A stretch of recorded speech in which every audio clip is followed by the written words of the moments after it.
Salut à tous, c'est Cash. J'espère que vous avez passé un excellent week-end avec NXT et avec Survivor Series. Et j'espère également que vous nous avez suivis pendant le live de Survivor Series. J'aurais vraiment aimé vous proposer le live sur la chaîne. Le problème, c'est que j'ai fait une petite erreur de débutant. Le son était un peu trop fort quand on s'est filmé en live. Du coup, copyright, la WWE a banni la vidéo. Et donc, je ne peux pas vous proposer la vidéo du live. J'en suis désolé. Sachez que Fio et moi, on a fait un match nul. Oui, en fait, Nakamura a perdu, c'est William Rollins qui a gagné, j'avais donné Nakamura. Mais Buddy Murphy a gagné, ce qui fait qu'on a fait un match nul. On avait eu juste sur le main event, en tout cas les deux main events avec les filles et Lesnar. On s'est trouvé par contre clairement sur le match féminin par équipe. On s'attendait vraiment à ce que SmackDown prenne et c'est Raw finalement avec le retournement de situation qui a gagné. Et AOP qui prend le match également par équipe avec cette angle désastreuse de Drake Maverick qui se pisse dessus. Voilà. Bon, je ne vais pas revenir là-dessus parce que personnellement je trouve ça… L'humour pipi caca c'est un petit peu compliqué mais bon, si ça fait rire des gens pourquoi pas, il faut s'adresser à tout le monde. Dans l'ensemble on a eu un bon Survivor Series, c'est pas le meilleur qu'on ait eu ces derniers temps mais c'est quand même un pay-per-view qui sort un petit peu du lot, notamment grâce au heel turn de Charlotte et à la dérouillée qu'elle a infligée à Ronda Rousey. Personnellement j'ai trouvé le moment exceptionnel et gros props à Ronda Rousey pour avoir pris autant de coups de canne, de kendo stick. Franchement, bravo à elle parce qu'il faut les endurer. C'est quand même quelqu'un qui ne vient pas de ce milieu, mais en tout cas, elle veut payer ses dues, comme ils disent au Québec ou en Amérique. Mais c'est-à-dire donner ce qu'elle peut donner et recevoir ce qu'elle peut recevoir pour permettre de faire briller les autres. Et bravo à elle en tout cas. Si on se retrouve aujourd'hui, c'est pour parler du Raw d'hier soir. On était le 19 novembre et il s'est passé moins de choses que la semaine dernière, mais il y a quand même des choses intéressantes et on va les voir ensemble. C'est parti! Et on démarre cet épisode de Raw avec Stephanie McMahon et Baron Corbin dans le ring. En effet, les figures d'autorité de Raw qui se vantent normalement d'avoir mis le sweep, c'est-à-dire un 6-0 hier soir. Quoique c'était plutôt un 6-1 avec le match du pré-show, mais apparemment ils ne le comptent pas. Ça montre à quel point la WWE compte le pré-show dans leur histoire. En tout cas, ils se vantent clairement d'avoir mis un 6-0 à SmackDown. Stephanie est très contente et Corbin se vante également. Les deux s'échangent des banalités pour se dire qu'ils sont plus forts, ils sont les plus forts, etc. Et Corbin met en avant le fait que Stephanie avait fait certaines promesses. Légitimement, Braun Strowman arrive, un gros pop de la part du public, et il dit qu'effectivement Stephanie a fait des promesses, qu'il veut Baron Corbin le plus vite possible, qu'il veut choisir la stipulation, etc., etc. Tout ce qu'elle lui avait promis la semaine dernière. Stephanie lui dit que ce sera possible et donc qu'il va affronter Baron Corbin à TLC et Braun Strowman ajoute lui-même que ce sera un match de TLC puisque la stipulation est de son choix. Ensuite, il évoque Brock Lesnar et il parle du droit qu'il a gagné de l'affronter. Et Stephanie lui dit clairement que ça se passera au Royal Rumble. Donc, on a vraiment tout qui est posé pour les semaines, voire les pay-per-view à venir. Donc, l'avenir de Strowman est assez clair. Et Corbin lui annonce que ce soir, il va affronter Lashley et McIntyre en match handicap. Ce sur quoi Stephanie rétorque en disant que non, ce sera un 3 contre 3. Et ça se passe juste après. Donc dans l'ensemble, un bon segment de début de show, ça permet de poser les bases pour la suite, ça continue la rivalité entre Corbin et Strowman. Un peu moins impactant que ce qui se fait d'habitude, mais en tout cas ça pose quand même les bases et au moins on a un avenir qui est assez tracé, on sait ce qui va se passer dans la title picture déjà et on sait à quel moment Corbin va sauter du poste de general manager. Comme promis donc, match 6 contre 6, Strowman, Elias et Finn Balor contre Drew McIntyre, Baron Corbin et Bobby Lashley. Juste avant le match, Baron Corbin, pendant la pause aux États-Unis, pendant la pause commerciale, il annonce que ce sera un match à élimination. Au final, c'est ce match qui a pris le plus de temps sur le show. C'est un match qui a duré au moins 45 minutes. Donc c'était une belle période de temps pour un match. L'idée de ce match, c'était que les deux faces ont été éliminés. Donc Elias et Finn Balor ont été éliminés en premier. Donc la logique, c'est de raconter l'histoire que Strowman est le dernier survivant. Mais l'idée, c'est que ça se finit en no contest. Pourquoi? Parce qu'au moment où Strowman porte son Pump Handle Slam, donc son finish sur Baron Corbin, il y a Drew McIntyre qui intervient avec une chaise et là, il commence à le passer à tabac. Donc l'arbitre sonne la cloche, le match est arrêté. Mais tout ce qui s'ensuit, il s'ensuit 10 minutes de destruction de Braun Strowman, coup de chaise, balancé contre les escaliers. Et le finish de ce match-là, il bloque la main de Strowman au milieu des escaliers. Bobby Lashley la tient avec une ceinture, donc une vraie ceinture. Et Baron Corbin écrase l'autre partie des marches sur le coude de Braun Strowman. Donc on voit le coude qui est assez tuméfié, il saigne d'ailleurs. Et on a beaucoup d'images de Strowman qui se tord de douleur. Ça arrive rarement à la WWE, donc c'était pour bien montrer qu'ils ont réussi à le mettre à terre.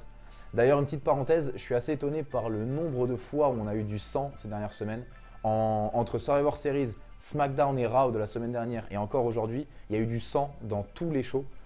C'est assez étonnant de la part de Vince. Je ne suis pas sûr que ce soit vraiment voulu. En tout cas, à Survivor Series, bon, les coups de kendo stick de la part de Charlotte, c'est un petit peu logique. Par contre, Ronda Rousey qui saigne de la bouche, elle a pris un violent coup de coude à un moment donné. Je ne suis pas sûr que c'était prévu. Et je pense pas que Becky Lynch, c'était clairement pas prévu non plus. Donc, c'est quand même assez étonnant de noter autant de sang dans les derniers shows. Pour finir sur ce segment, le 3 contre 3 était agréable à voir, peut-être un petit peu long, mais l'idée c'est que ça pose les bases pour la suite encore une fois. J'ai quand même hâte de voir ce qu'ils vont faire avec Bobby Lashley parce que même s'il allie au rush pour apporter un petit peu de micro, apporter un petit peu de substance à son personnage, je le trouve toujours aussi inintéressant.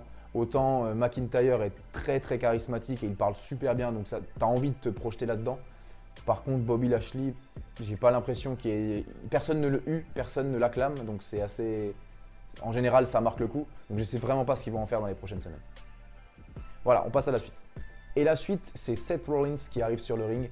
Il a un micro et bon, il hype un petit peu la foule comme il le fait habituellement. Il parle de NXT. Donc c'est marrant de souligner qu'il a parlé de NXT. Il a dit on a eu un super show de TakeOver, on a eu un super show de Survivor Series. La foule a été grandiose. Ce qui d'ailleurs n'est pas du tout mon avis. Je trouve que la foule de Survivor Series était complètement éteinte. C'était étonnant de la part de Los Angeles, mais je les ai trouvés complètement éteints. Il parle donc de la foule, puis il parle de Dean Ambrose, c'est assez logique. Il continue de hyper leur rivalité.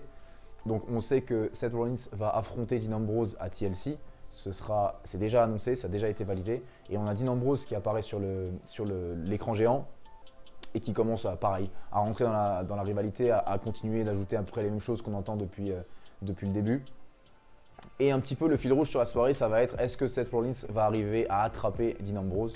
Donc il va se passer plusieurs fois dans la soirée. Je les résume maintenant parce que littéralement ça s'est passé pendant 4 à 5 segments, jusqu'à celui de la fin où je vous raconterai en détail. Mais pendant tout le long, il se retrouve soit dans la zone d'interview où Dean Ambrose essaye de lui parler à travers un écran, soit il se retrouve dans les coulisses à essayer de le poursuivre mais sans le voir. Et un moment assez intéressant, c'est il est en train de discuter avec Charly Caruso, donc en une sorte d'interview. Et on a Dean Ambrose qui passe derrière lui tout doucement en le regardant comme ça. Et du coup, il passe. Et donc c'est assez comique et assez bien joué dans la partie mind game. Donc on le voit passer et Seth Rollins se retrouve après à partir dans le même sens, mais pas tout à fait dans le même. Donc il joue un petit peu à chien et chat pendant tout le long du show. C'est assez intéressant parce que ça donne un fil rouge. Il se passait beaucoup ce genre de choses à l'Attitude Era. Je me rappelle un des segments les plus classiques, c'est celui avec Eddie Guerrero et Chyna qui étaient en date ensemble et qui se retrouvaient. Ça, ils l'ont fait aussi avec Trish et Kane à l'époque. Donc il y a eu pas mal de fils rouges comme ça et je trouve que ça donne beaucoup de profondeur au show. Ça donne vraiment une envie de suivre du début à la fin et ça, moi, j'aime vraiment bien. Division féminine maintenant avec un match par équipe entre Sasha Banks et Bayley contre Tamina et Nia Jax. On se souvient au Survivor Series, donc avant-hier, que Nia Jax a attaqué Sasha Banks, l'a fait tomber pour la faire éliminer par sa propre équipe au final. Donc on a une vraie opposition de style entre les deux poids légers, Sasha Banks et Bayley, et les deux poids lourds, c'est-à-dire Tamina et Nia Jax. Le match est pas forcément super intéressant, je vous laisserai le regarder si vous avez l'occasion. Ça se finit de manière très classique, une distraction de la part de Tamina, Samoan Drop de la part de Nia Jax et le match est terminé. Donc c'est Sasha Banks qui prend le compte de 3. Fait intéressant à noter, on avait Alexa Bliss qui était aux commentaires. Encore une fois dans son personnage de Corporate Bliss, elle avait les cheveux attachés comme à son habitude depuis quelques semaines maintenant. Mais c'était assez intéressant parce que du coup, bon, c'est toujours intéressant de l'entendre parler puisqu'elle est assez forte là-dessus, mais elle n'a pas de rivalité avec les deux poids lourds, elle n'a pas de rivalité avec les deux poids légers. Donc on se demande un petit peu à quoi ça sert. Je pense moi personnellement que c'était juste pour pouvoir la garder à l'image et pouvoir la garder fraîche, on va dire, c'est-à-dire qu'elle n'ait pas du temps hors antenne un peu trop conséquent. On ne sait toujours pas quand est-ce qu'elle va revenir, moi j'espère que ce sera bientôt et en tout cas si elle ne revient pas, j'espère qu'elle aura le poste de Corbin ou en tout cas qu'on pourra continuer à la voir parce que je pense qu'elle a beaucoup de choses à apporter à Raw et c'est vraiment un personnage intéressant. Du moment qu'elle reste dans sa complexité, elle ne commence pas à faire des choses trop simples comme elle l'a fait pendant un temps, mais j'espère qu'on va pouvoir la revoir rapidement. S'enchaîne un match entre les Lucha House Party et The Revival. Les deux étaient impliqués dans le match d'équipe par équipe à Survivor Series. Bon, c'est un filler hein, comme on appelle, c'est-à-dire que c'est un match qui ne sert pas à grand chose, il n'y a pas de rivalité, ça fait avancer rien du tout. On peut trouver ça étonnant que ce soit les Lucha House Party qui gagnent. Pour moi, l'un ou l'autre qui gagne, ça n'aurait rien changé du tout. Le match n'était pas forcément intéressant à regarder. Mais moi, j'ai toujours du mal à accrocher à Lucha House Party. Je pense que c'est quelque chose qui n'est pas fait pour moi, ou en tout cas pas fait pour ma démographie. C'est-à-dire, moi j'ai 28 ans, donc c'est pas fait pour des personnes comme moi. Je pense que c'est plutôt destiné à les 15-12 ans. C'est-à-dire, ils viennent, ils sont amusants, ils ont des masques, ils peuvent faire vendre des figurines, vendre des masques. C'est pas destiné à ma démographie et je peux pas leur en vouloir, mais j'ai du mal à voir jusqu'où ça va aller, ce genre de choses. Grosse coupure pub aux États-Unis et on revient sur le ring avec Ronda Rousey qui a fait son entrée. Elle évoque donc la dérouillée qu'elle a pris hier, donc le passage à tabac qu'elle a pris hier contre Charlotte. Elle évoque aussi son futur. Elle dit qu'elle sait très bien que Nia Jax est son prochain adversaire, mais qu'une fois qu'elle aura fait tap out Nia Jax, elle va trouver une manière d'attaquer Charlotte. Elle trouvera une manière de retrouver Charlotte Flair et d'écrire leur prochain chapitre, que ça n'en est pas fini. C'est assez étonnant parce que, de 1, il y a eu beaucoup de chants pour Becky dans la foule, donc pas pour Charlotte, mais pour Becky. Ça ne me choque pas forcément, mais c'est intéressant de noter qu'il y a eu beaucoup de chants pour Becky. Donc Ronda, elle est un petit peu à la fois huée et à la fois acclamée parce qu'elle a un côté badass qui plaît encore beaucoup, mais elle est un petit peu huée pour le côté « tu ne mérites pas d'être là ». En tout cas, c'est ce que la foule pense. C'est pas moi ce que je pense personnellement, mais c'est ce que la foule pense. Mais je la trouve vraiment forte avec le peu d'expérience qu'elle a pour arriver à retourner la foule et les refaire accrocher à son personnage. Elle est encore plus badass, c'est-à-dire que quand elle sent que la foule n'est pas là, elle rentre encore plus dans le personnage badass. Elle utilise souvent le terme bitch, elle utilise souvent le terme, elle est souvent très agressive et ça c'est très fort je trouve. On a d'ailleurs Baron Corbin qui arrive, pourquoi? Parce que elle a carrément donné un open challenge en criant très fort en mode si je peux pas défendre ma ceinture alors je mérite pas d'être la championne de Raw. Elle pose sa ceinture et elle dit amenez-moi quelqu'un, je défendrai ma ceinture. Et donc là c'est Baron Corbin qui arrive, qui lui dit, il va quand même jusqu'au ring, il lui dit que elle peut pas affronter comme ça quelqu'un, il veut la préserver, qu'elle devrait pas dans son état combattre quelqu'un. Et là ce qui est assez drôle c'est que donc lui est sur le bord du ring, elle s'approche clairement de lui et elle lui dit en gros c'est pas toi qui va me dire si tu dois combattre ou pas, tu ne deviens pas la baddest bitch on the planet en refusant de combattre. Elle dit qu'elle n'a jamais repoussé un combat. Et elle s'approche de Baron Corbin et elle a dit à moins que ce soit toi qui veuille combattre, avec un petit sourire. Et là, la foule, elle pop vraiment, ce qui est assez logique puisque c'est des images qu'on ne voit pas souvent. Et donc je trouve ça vraiment fort de la part de Rousey parce que la foule a vraiment pop, alors qu'ils n'étaient pas forcément de son côté au début. Et donc là, Corbin lui dit non, c'est bon, tranquille, si tu veux défendre ta ceinture, défends ta ceinture et ça va se passer maintenant, je t'envoie quelqu'un. Et du coup, c'est Mickie James qui vient, donc il y a une nouvelle coupure pub, Mickie James qui arrive. Le match se passe, donc c'était clairement un match pour hype Ronda. Donc elle gagne forcément, ce qui est assez logique, on ne s'attendait pas à ce que Mickie James gagne le titre féminin maintenant. Mais en tout cas, le match était simple et rapide. À noter quand même qu'elle a porté 3 fois son finisher, donc, qui a un nom désormais, il s'appelle le Piper Spit, donc en hommage à Roddy Piper. C'est pour ça aussi, je pense qu'elle l'a porté 3 fois. Et on la voit partir un petit peu en ayant du mal, puisqu'elle vend un petit peu toutes les blessures qu'elle a prises hier soir. Dans l'ensemble, j'ai trouvé ça un bon segment et bravo à Rousey pour avoir réussi à retourner la foule de cette façon. Un peu plus tôt dans la soirée, on avait eu le droit à la suite du segment avec le pipi de Drake Maverick, puisqu'il se retrouve dans les coulisses, à la cantine plus ou moins, et il est en train de se servir et les gens se moquent de lui, etc. Et puis il y a un petit jeu de mots, donc en anglais il veut dire you are in, donc il veut dire une phrase où il dit you are in, donc contracté ça fait urine. Et urine, ça veut dire l'urine, donc voilà. Et on a Bobby Roode et Chad Gable qui hurlent de rire.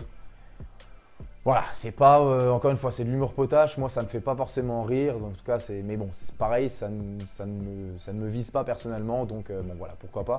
Et l'idée, c'est que ça build up sur un match entre AOP et puis Bobby Roode et Gable.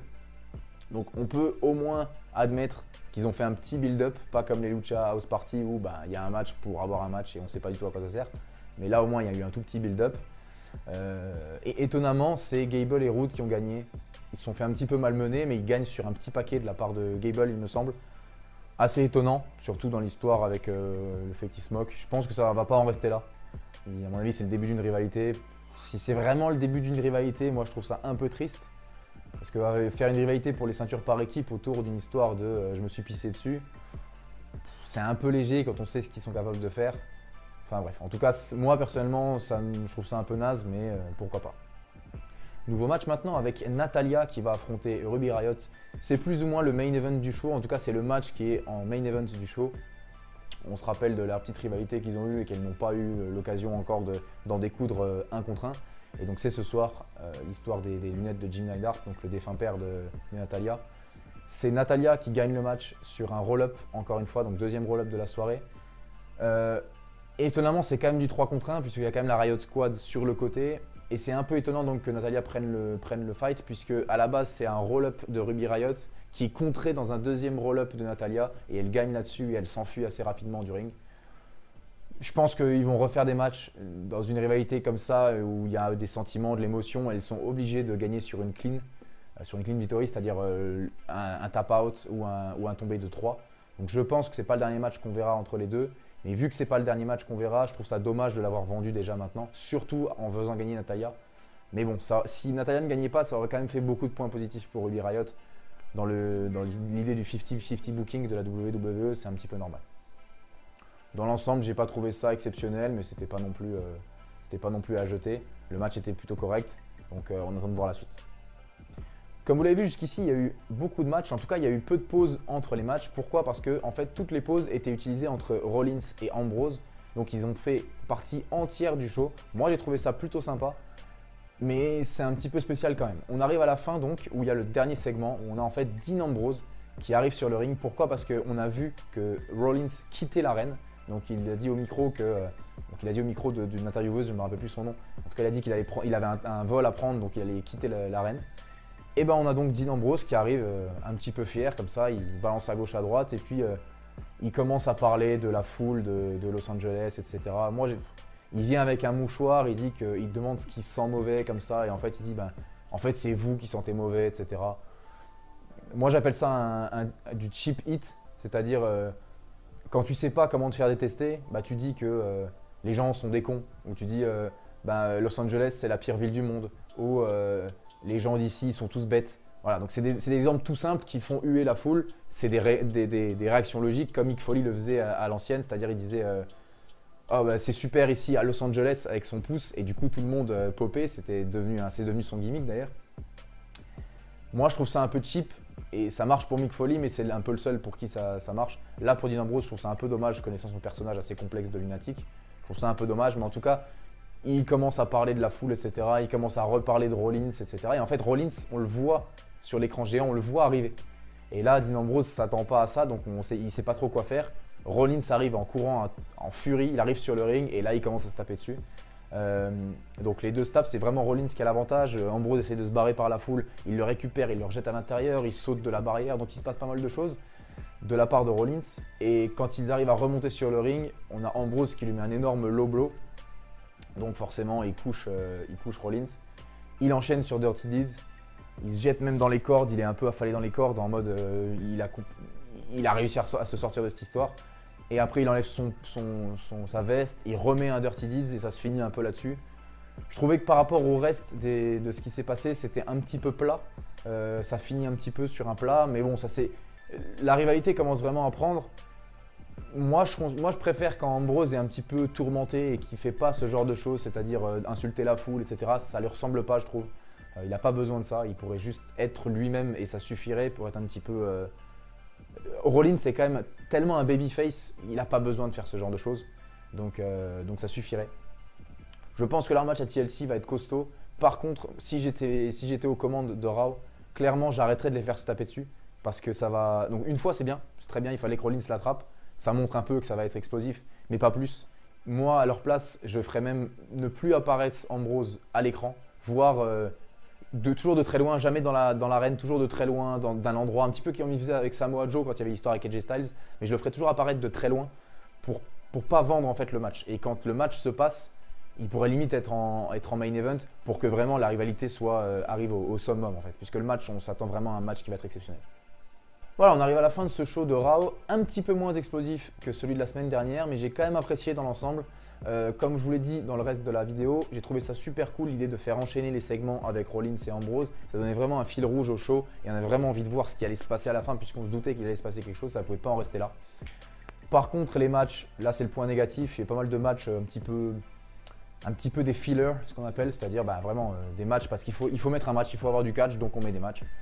À part le main event qui avait un petit peu un build-up, Et à part le premier match, le 3 contre 3, qui était aussi lié à une rivalité, le reste, c'était un petit peu rapide.